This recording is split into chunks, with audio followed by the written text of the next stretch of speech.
Bahasa Indonesia kita masih belajar tentang ide pokok. Nah, sebelumnya kita akan menyimak dulu video pembelajaran berikut ini ya.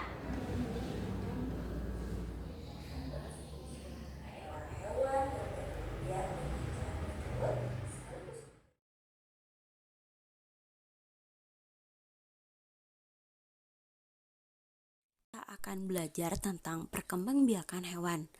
Ayo, ibu mau nanya nih, buat apa sih hewan berkembang biak? Nah, betul, hewan berkembang biak untuk melestarikan jenisnya agar mereka tidak punah. Nah, sekarang ibu akan memberitahu tentang cara-cara perkembangbiakan hewan.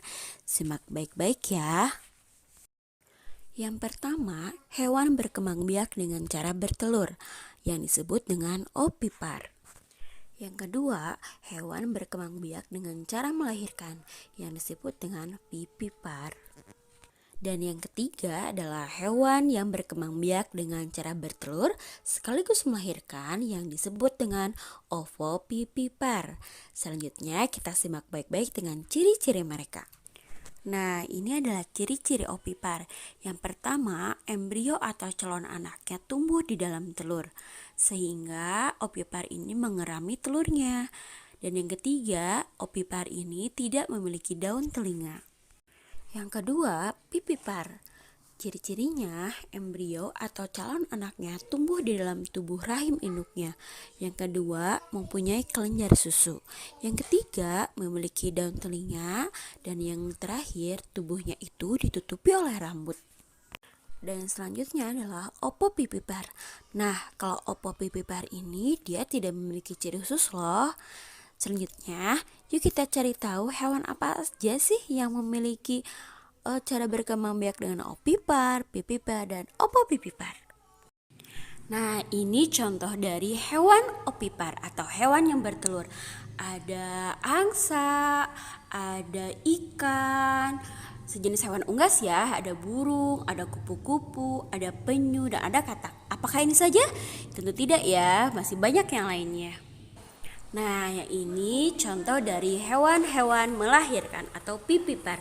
Ada kucing, ada sapi, paus. Paus juga meskipun laut dia vivipar ya, melahirkan. Kemudian juga ada macan, ada kelinci, dan lumba-lumba. Dan yang terakhir, ini contoh dari hewan ovovivipar, yaitu hewan yang bertelur sekaligus melahirkan. Ini ada platypus ya, yang atas sebelah kiri itu namanya platypus. Ada kuda laut, ada ikan pari, ada hiu, ada bunglon, ada kadal juga. Selanjutnya kita akan belajar tentang pengaruh kondisi geografis terhadap potensi ekonomi negara-negara di Asia Tenggara. Yang pertama, kegiatan ekonomi suatu masyarakat biasanya dipengaruhi oleh kondisi geografis lingkungan sekitar. Contohnya, jika ada masyarakat di pedesaan, mereka akan lebih memilih menjadi seorang petani, perkebun, atau di daerah hutan itu ada yang menghasilkan hasil kayak hutan. Yang kedua, masyarakat biasanya menyesuaikan mata pencaharian dengan alam sekitar. Contohnya, masyarakat yang hidup di daerah pesisiran laut, mereka akan lebih memilih menjadi seorang nelayan, kemudian pedagang hasil laut ya. Terus juga ada tentang mereka bekerja tentang keterampilan hasil karya laut lainnya. Yang ketiga, kegiatan ekonomi masyarakat di suatu daerah dapat berbeda dengan daerah yang lainnya. Contohnya antara pedesaan di perkotaan. Di perkotaan sudah jarang sekali atau bahkan tidak ada sama sekali seorang petani ataupun perkebunan, karena daerah mereka tidak mempunyai perkebunan dan pertanian. Ada berapa negara Asia Tenggara? 10 ya? 10. Coba, kalau yang bertani itu Indonesia ada nggak pertanian? Ada. Malaysia? Singapura? Singapura? Tidak ya. Kenapa? Singapura itu kadang dikenal itu sebagai negara kota di Asia Tenggara karena dia tidak punya pertanian. Dia punya laut, dia punya pelabuhan sebagai pelabuhan transit internasional. Brunei punya? Punya. Myanmar? Punya. Laos? Tidak punya. Laos itu terkenal dengan landlocked country. Artinya apa? Negara yang dikepung. Dia itu tidak punya laut, dia hanya punya sungai.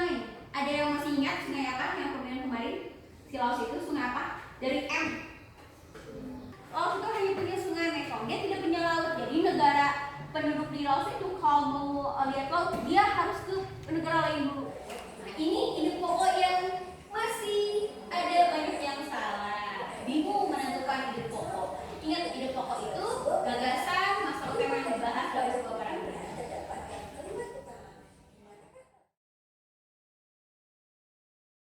Selanjutnya, kita akan belajar ide pokok dalam teks laporan. Ibu ingatkan kembali ya, ide pokok itu adalah gagasan atau masalah utama yang dibahas dalam sebuah paragraf. Ide pokok itu pada umumnya terdapat dalam kalimat utama. Di manakah letak kalimat utama? Letak kalimat utama terdapat pada awal kalimat. Kita simak baik-baik ya, Ibu akan memberikan contoh untuk mencari ide pokok dalam sebuah paragraf. Yuk kita baca bersama-sama. Ini ada sebuah paragraf ya. Landak atau Fortune tidak dilahirkan dengan duri-duri tajam. Nah, kalimat ini merupakan kalimat utama ya, karena berada di awal kalimat. Bayi landak yang baru lahir memiliki duri lunak dan berkilat. Setelah beberapa minggu, duri-duri lunak tersebut akan menebal dan mengenas sehingga menjadi duri-duri tajam. Landak merupakan hewan yang mungil. Ukuran landak dewasa hanya sepanjang 63-80 cm. Nah, ayo yang mana ide pokoknya? Nah, ide pokoknya adalah landak tidak dilahirkan dengan duri-duri tajam. Nah, mudah-mudahan kalian paham ya, ini tentang ide pokok dalam sebuah paragraf. Kita belajar tentang apa? Perkembangbiakan Perkembangbiakan hewan. Ada berapa cara? Satu, opipar. Apa opipar teh? Ingat ya, bertelur itu telur bulut. Berarti opipar. Yang kedua, pipipar. Nih ya, tuh. Kedua, pipipar. Yang ketiga, opopipipar. Ya. Contohnya opipar apa? Ayam. Kucing. Apakah kucing bertelur? Iya, ya. Kucing terus kucing. Angsa, burung, ikan, lele, kupu-kupu, telur, penyu, temannya penyu, kayak penyu, kura-kura ya, bukan kuya-kuya, kura-kura. Kalau opopipar itu perkembangbiakannya kan cara apa? bertelur terus melahirkan Telur sudah melahirkan. Ibu mau tahu, buat apa sih makhluk hidup berkembang biak? untuk mencari hewan agar tidak punah. Nah, untuk melestarikan jenisnya agar tidak punah. Nah, kertas ini silakan tuliskan sesuai dengan keinginan kalian, ya. Iya, mungkin Pak. Boleh nama hewannya digambar. Oh, boleh. Mau hewannya mau digambar boleh, mau ditulis juga boleh ya. Disebutkan hewannya mulai dari opipar, pipipar, dan ada. Kalau yang punya pensil, pinjam sama teman yang punya pensilnya 5. Ada nggak yang mau pensilnya 5? Kasih pinjam ya. Yang nggak punya, jangan malu-malu buat pinjam sama temannya.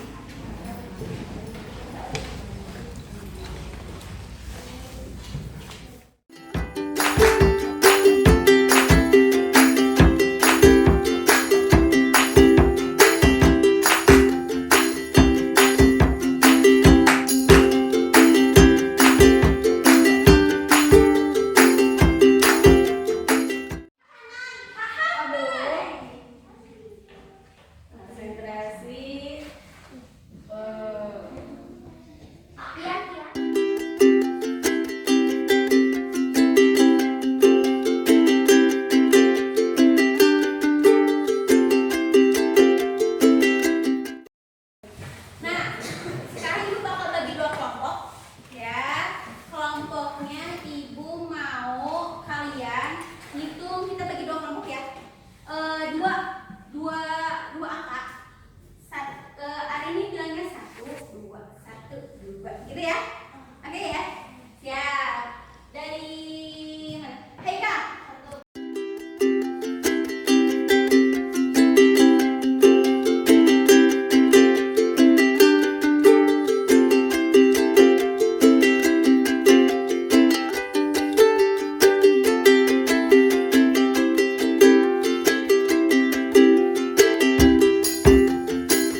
pipipar atau melahirkan, atau opopipipar, bertelur sekaligus melahirkan. Konsentrasi. Siap.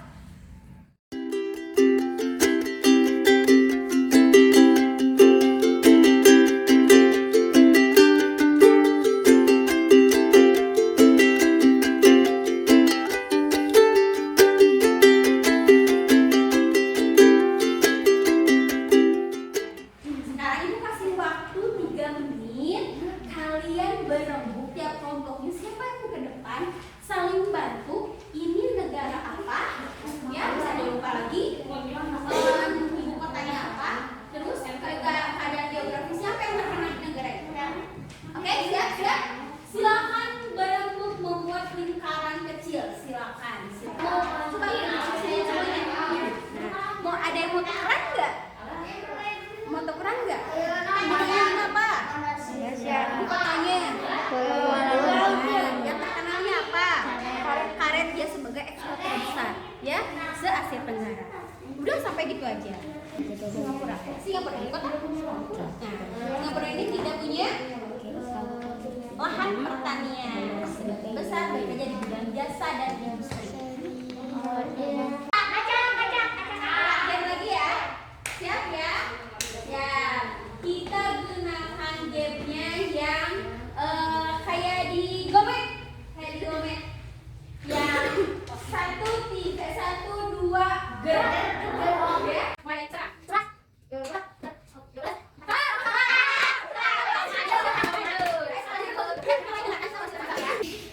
Bagian besar Penghasilan besar karet terbesar di dunia di Asia. di Asia Tenggara. Oke, tepuk tangan dong.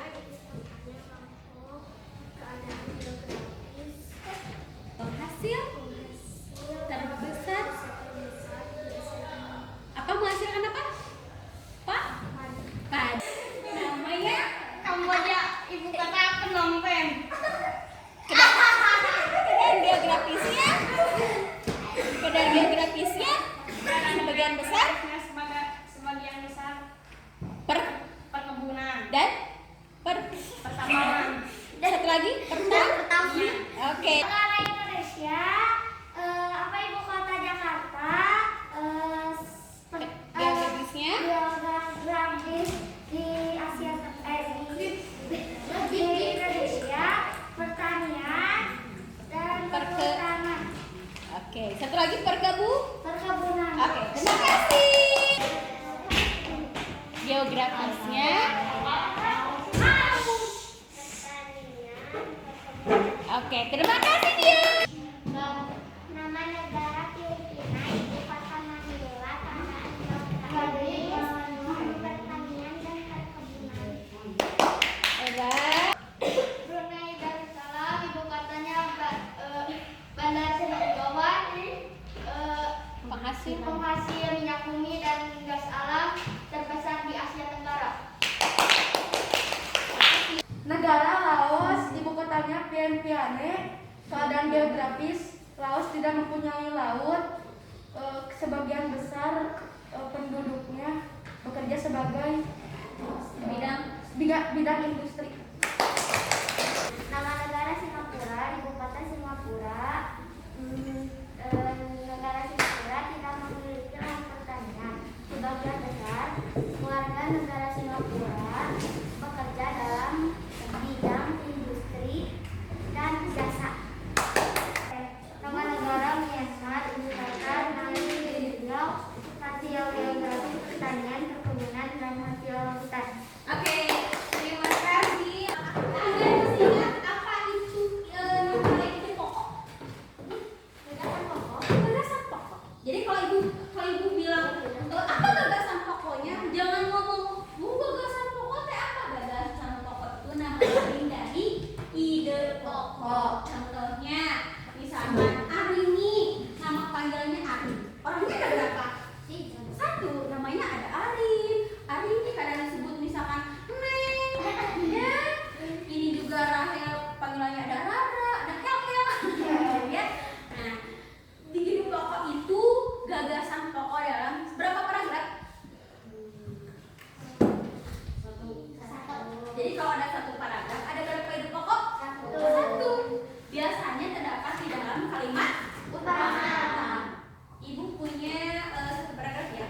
Ini adalah seekor gajah yang besar yang mempunyai belalai yang panjang, telinganya besar, badannya yang besar berwarna abu tua. Berjalannya yang gagah sehingga menyebabkan gajah terkenal dengan hewan yang besar. Kira-kira pokoknya apa ya? Ciri-ciri gajah?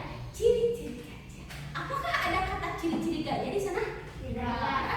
Tapi kenapa ide pokok ciri-ciri gajahnya? Jadi tidak semua ide pokok itu terdapat dalam kalimat utama. Ya. Nah sekarang ibu mau memberikan tugasnya. Kalian cari ide pokok dalam paragraf yang sudah ibu buat. Ya.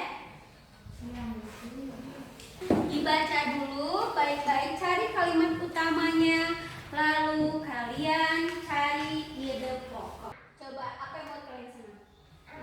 Ada game. Ada game. Bisa Bertemu dengan teman. Kita tadi belajar apa ya di IPA ya? Perkembangbiakan hewan. Ada berapa cara? 3. Apa saja ya? Oke. Di IPS kita belajar apa ya?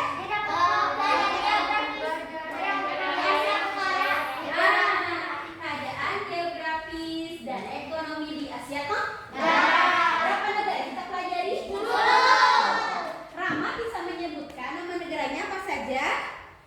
Malaysia, Indonesia, Apa gitu? Vietnam, Brunei, Kamboja, Filipina, Laos,